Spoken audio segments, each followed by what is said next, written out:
कहना क्या आतंकवादी हैं ये? इनमें कहना क्या है? मतलब ये आतंकवादियों से राय ली जाएगी कि अम्बेडकर के बारे में जो गोडसे के पुजारी हो, देशद्रोही हो, जो आतंकवादी हो, उनसे अम्बेडकर के बारे में विचार लिया जाएगा। वो कभी अम्बेडकर का समर्थन कर देंगे?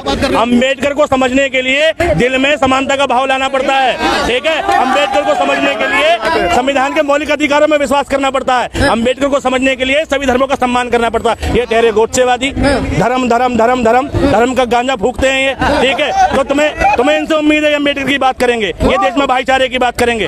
इनकी तो बात सुनना भी गर्क है। अगर कोई इनकी बात को एक दिन का सुन भी रहा है ना, ठीक है, तो वो भी दुखदायी बात है। इनको तो मौका नहीं मिलना चाहिए देश में खड़े रहने का। इनकी बात सुनी जा रही है, ठीक है। अगर आज संसद में मैं होता और मेरे अधिकार क्षेत्र में होता तो सबसे पहला कानून ये आता कि जितने गोडसेवादी हैं इनको उठा के जेल में डाल दो और इनकी नागरिकता छीन लो, ठीक है। बाकी तो बात की बात है, ठीक है। भाई देश जो है अम्बेडकर से चलेगा और गांधी के नाम से चलेगा, संविधान से चलेगा, मनुवादी व्यवस्था से नहीं चलेगा, गोडसे से नहीं चलेगा। अगर इस देश में रहना है तो जय भीम, जय अम्बेडकर कहना है, जय संविधान कहना है, ठीक। मैं तो कहता हूँ भारत माता की जय, भारत माता की जय। और कहूँगा बिल्कुल, क्या सोच रहे हो? सब धर्म का सम्मान करे होते तो 40 ये अगर बाबा साहब के माने होते और सर्व धर्म का सम्मान करे होते तो 40 सीट पर में शर्मा जी सिमट जाते, 40 सीट पर 19 में सिमट जाते। मैं दूंगा, सुनो ऐसे ही भागना पड़ेगा हर मनुवादी को, ऐसे ही भागना पड़ेगा। जिस दिन अम्बेडकर की बात होगी, जिस दिन अम्बेडकर की बात होगी, हर मनुवादी को ऐसे ही भागना पड़ेगा। तुम में अगर हिम्मत है तो यहाँ आके खड़े होकर बात करो ना। 40 सीट पे सिमटना और 2 सीट पे सिमटना, भाई कल को तो बीजेपी की सरकार भी 2 सीटों पे थी, तो इसका क्या मतलब है? चुनाव अलग चीज है, अम्बेडकर अलग चीज है। अम्बेडकर चुनाव से बहुत बड़ी चीज है। अम्बेडकर की तुलना देश में चुनाव से ना करो, ठीक। अगर अम्बेडकर को जिंदा रखना है ना तो सद्भाव जिंदा रखो, धर्म का सम्मान। भाई कहते मोदी जी ने सम्मान किया अम्बेडकर का। हाथरस की बेटी रात में जलाती गई, अंतिम संस्कार तक का ऑप्शन नहीं मिला, अगले दिन उसके घर को नजरबंद कर दिया गया, परिवार वालों को नजरबंद कर दिया गया। कौन सा अम्बेडकर का संविधान किया, सम्मान किया तुमने? अम्बेडकर का सम्मान होता, अम्बेडकर का सम्मान होता तो उस दलित बेटी को अधिकार होता। उल्टा उसके विरोध में दूसरे समाज ने पंचायतें करी, ठीक। पेशाब कांड होता है, ठीक। अम्बेडकर का सम्मान होता है। एक दलित दूल्हा घोड़ी पे चढ़ता है, 2 थानों की पुलिस लगानी पड़ती है इस देश में। अम्बेडकर के सम्मान की बात है क्या ये? अगर अम्बेडकर के सम्मान की बात होगी तो हर दलित को आजादी होगी घोड़ी पे चढ़ने की। हाथरस जैसे कांड नहीं होंगे, पेशाब कांड नहीं होंगे और उनके विरोध में पंचायतें नहीं होंगी। जिस दिन उल्टा मोदी जी क्या कर रहे हैं? दलितों का आरक्षण छीनने का काम कर रहे हैं। देश में 10% सवर्णों का आरक्षण लागू कर रहे हैं। ये दलितों का सम्मान है क्या? लेकिन माथे से तो संविधान लगाते हैं ना, माथे से संविधान लगाते हैं, सम्मान दिया है माथे से संविधान। एक बात बताओ, 2 तरह के लोग होते हैं। एक बच्चा एक दिन जाता है लाइब्रेरी में, किताब को चूम कर रख देता है, और एक बच्चा रात दिन किताब को लेकर घूम रहा और पढ़ रहा है। राहुल गांधी संविधान को लेकर घूम रहे, कहते संविधान को लेकर घूमता है। जो लेकर घूम रहा है वो पढ़ रहा है और सीख रहा है, सम्मान कर रहा है। मोदी जी संविधान को चूम रहे हैं और जाके कानून लाते हैं पुलिस या स्टेट का। ये संविधान का सम्मान है क्या? मोदी जी संविधान का सम्मान करते हैं और स्टेज से नारे लगवाते हैं, बटोगे तो कटोगे। मोदी जी सम्मान करते हैं और मोदी जी के समर्थक कहते हैं हिंदू राष्ट्र चाहिए हमें। कौन से संविधान के मौलिक अधिकार का सम्मान है? लेकिन ये बताइए, जो जितना सम्मान मान सम्मान बीजेपी ने दिया, कह रहे किसी ने भी नहीं दिया, कांग्रेस ने दिया। कितनी यूनिवर्सिटियां खुलवाई हैं मोदी जी ने बाबा साहब अम्बेडकर के नाम पे? कितने हॉस्पिटल खुलवाए हैं मोदी जी ने बाबा साहब अम्बेडकर के नाम पे? जितने भी यूपी में बाबा साहब अम्बेडकर के नाम पे हॉस्पिटल है वो मायावती ने बनवाए हैं। मोदी जी का बताओ मुझे कौन सा है, ठीक है। देश में टेक्निकल यूनिवर्सिटी दिल्ली के अंदर अम्बेडकर कॉलेज है, ये सब किसने बनवाए? कांग्रेस ने बनवाए। मोदी जी के शासनकाल में कौन सी अम्बेडकर यूनिवर्सिटी बनी है बताओ मुझे? कौन सा सम्मान है? और सम्मान इतना ही है, तुम्हें चंद्रशेखर जो है एक नगीना का सांसद है, वो तुम्हें ठीक नहीं लगता। तुम बाकी दलितों की तो बात कर रहे हो। लेकिन ये बताइए, जिस तरीके से अभी बात चल रही है 24 तारीख को जो है मायावती कह रहे हैं प्रोटेस्ट करेंगे पूरे देश भर में। बिल्कुल होगा, बिल्कुल होगा। मेरा पुरजोर समर्थन है मायावती जी के प्रोटेस्ट को। और जो लोग सोचते हैं कि अम्बेडकर दलितों के भगवान या दलितों के नेता हैं, वो ये गलत फहमी निकाल दें। अम्बेडकर इस देश के लोकतंत्र के नेता हैं, देश के नेता हैं और देश के भगवान हैं, ठीक है। अगर इस देश में तुम लोकतंत्र की भावना को 1% भी दिल में रखते हो तो 24 तारीख वाले आंदोलन का सम्मान करो। अगर कुछ नहीं कर सकते तो रात में छतों पे कैंडल लाइट लेके खड़े हो जाओ, बस। क्या योगदान है अम्बेडकर जी का? क्या योगदान है? इधर आइए ना, ये कितना मानते हैं अम्बेडकर को? पहले एक बात सुनो, अरे तुमको फालतू अम्बेडकर जब देश अम्बेडकर जी बोलो जी, अम्बेडकर जी को चुनाव में हराने वाला कांग्रेस पार्टी ही है। शर्मा जी जवाब देंगे। और सुनो 51 कार्टून के राज भी आज जनता को बता दो। जो जवाहरलाल नेहरू यूनिवर्सिटी, सुनो, जवाहरलाल इंटरनेशनल, मना कर रखा नहीं।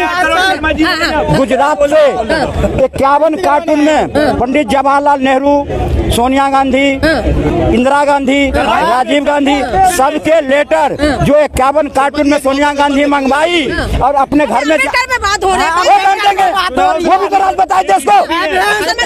2 लाइनों में आपके जवाब देता हूँ। सबसे पहले तो ये उस नेता का ये फॉलोवर है जिस नेता के बारे में आपने बात करी कि मोदी जी संविधान को माथे से लगाते हैं। तो सबसे पहले मैं कहता हूँ माथे से लगा दो, इस माथे के अंदर ही दिमाग होता है, उसे दिमाग में उतारो भी तो सही उस संविधान को। ठीक है जी, उस विचारधारा को उतारो तो सही। अब दूसरी बात, आपने कहा कि उन्हें लोकतंत्र के चुनाव में हराया गया, बिल्कुल सही बात है। आपने वो अपनी शेड्यूल कास्ट फेडरेशन सुन लिए, बता रहा हूँ, सुन के बता रहा हूँ। अरे सुनो तो सही, अरे पूरी बात तो सुनो यार, पूरी बात तो सुनो। ये बात बिल्कुल सही है। सुनिए, एक मिनट भाई साहब, सबके जानकारी के मतलब की चीज है, सबके जानकारी की मतलब बिल्कुल ठीक बात है। अम्बेडकर साहब ने चुनाव लड़ा था शेड्यूल कार्ड फेडरेशन से, उन्होंने अपनी अलग पार्टी बना रखी थी, उसके थ्रू वो कैंडिडेट बने थे और कांग्रेस ने उनके खिलाफ अपना कैंडिडेट खड़ा करा था और वो लोकसभा के चुनाव में हारे। उनके हारते ही फौरन ही बॉम्बे प्रेसिडेंसी, कांग्रेस का बहुमत था, बॉम्बे प्रेसिडेंसी को लागू करके उसमें उन्हें राज्यसभा की सीट से उन्हें फौरन के फौरन सदन में लेके आए थे। 15 दिन या 20 दिन का मात्र गैप रहा था, उन्हें फौरन सदन में वापस लेके आए, राज्यसभा का उन्हें सदस्य बनाया और राज्यसभा का सदस्य बनाते ही 1 मिनट बताते हैं 367 सीटें कांग्रेस को हासिल हुई थी पहले चुनाव में। 367 सीटों का बहुमत प्राप्त करने के बावजूद ही नेहरू जी ने अपने मंत्रिमंडल में उनको राज्यसभा से सांसद बना के शामिल करा। क्या ये अपमान है, सम्मान है? अब इन्होंने भाई साहब ने बात करी उनकी, अब ये भाई सुन दो यार, सुनो मैं इसका भी जवाब देता हूं। इन्होंने अपमान की बात करी कि उन्हें इस्तीफा क्यों देना पड़ा। इस्तीफा की बात आई थी महिलाओं के खिलाफ जो पूना पैक्ट में जो समझौते हुए थे वो पूरी तरह से लागू नहीं हो रहे थे, उससे नाराज होकर पूना पैक्ट के समझौते जो है आमूलचूल परिवर्तन नहीं ला पा रहे थे, उससे नाराज होकर उन्होंने वहां से जो है इस्तीफा दिया, कानून मंत्री के पद से इस्तीफा दिया। कितनी देर रहे? मात्र 3.5 महीने वो बाहर रहे। उसके बाद आम चुनावों की घोषणा हो गई, चुनाव उन्होंने लड़ा और चुनाव लड़ते फौरन उन्होंने दोबारा से मंत्रिमंडल में शामिल करा। अगर उन्हें दरकिनार करना ही होता तो भाई ना तो 1946 की अंतरिम सरकार में उन्हें अपने मंत्रिमंडल में शामिल करते, ना 1951-52 के आम चुनाव में अपने मंत्रिमंडल में शामिल करते। क्यों करा? क्यों उन्हें इज्जत दी? दूसरा प्रश्न सुन लो। जब देश आजाद हुआ तो बाबा साहब तो थे ही ना, उनके चुनाव था ही ना, उनके कानून था ना, उनको अपमान करने का काम कांग्रेस सबसे पहले ये करी कि बगैर चुनाव के पंडित जवाहरलाल नेहरू को प्रधानमंत्री क्यों बनाया गया? मैं इनसे एक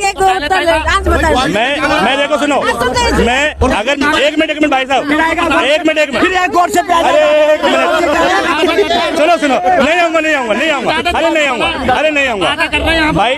ये जो सवाल इन्होंने पूछा इसका जवाब बहुत बार दे चुके हैं, बहुत वीडियो में दे चुके हैं। और एक बात, अगर मैं डॉक्टर होता तो मैं इन जैसे अंधभक्तों को अपने चिकित्सालय ले जाता, इनका गोदा द्वार देखता कि कीड़ा कौन सा साला, ठीक कसम से मैं देखता कि कीड़ा कौन था जो निकलता नहीं।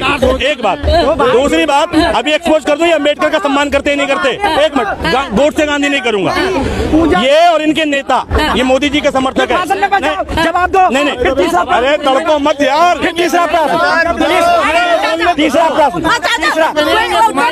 बोलने तो दो यार, मैं इनसे सिर्फ 2 सवाल पूछूंगा कि भाई हिंदू राष्ट्र या लोकतांत्रिक राष्ट्र बताओ। अब देखो हिंदू मुस्लिम पढ़ाएगा, फिर आगे हिंदू मुस्लिम नहीं, फिर तीसरा प्रश्न, अगर बाबा साहब को इतना मानते हो, उनको सम्मान करते हो, सुनो सम्मान मानते हो, तो तमिलनाडु में कच्चा चिट्ठू था, कांग्रेस की सरकार थी, पूरी पार्टी था, विपक्ष में कोई नहीं था, चाहता तो संविधानिक ढांचे से उसको बदलाव करता, लेकिन बगैर संविधान में पास कराए कच्चा चिट्ठू श्रीलंका को क्यों दे दिया? कहाँ से कहाँ पहुँचे? अगर मुझसे ये सवाल पूछा जाता कि इस्लामिक राष्ट्र या लोकतांत्रिक राष्ट्र, तो 1 सेकंड के 10वें क्षण को गवाए बिना मैं कहता लोकतांत्रिक राष्ट्र।